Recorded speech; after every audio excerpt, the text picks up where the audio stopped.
Perdona, pero ¿te puedo llamar Julio Cortázar? Por supuesto, Pep, llámame como quieras. Creo que estamos en una encrucijada de la que no podemos salir. Bueno, creo que estamos en una encrucijada de la que no podemos salir. ¿Tú sabrías decirme cómo podemos salir de ella? Yo creo, Pep, que tal encrucijada no es más que el desánimo acumulado durante tantos años.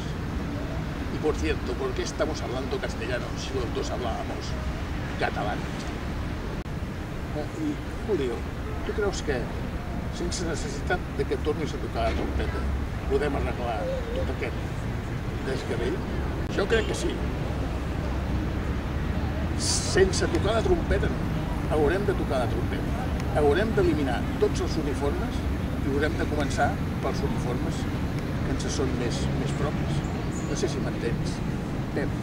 I sobretot haurem de deixar de parlar a la societat entre cometes, m'entens? Home, Julio, però és que estem molt acostumats tots a parlar entre cometes. Aleshores, què puc fer? Torna'ls a explicar aquell conte, la continuïtat de los parques, però a veure si aquesta vegada l'entenen.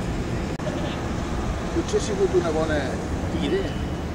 Perdó, potser ha sigut una bona... És que estic tan acostumat a fer servir les dues cometes. Potser ha sigut una bona idea. Els explicaré la continuïtat dels parcs, però d'una altra manera.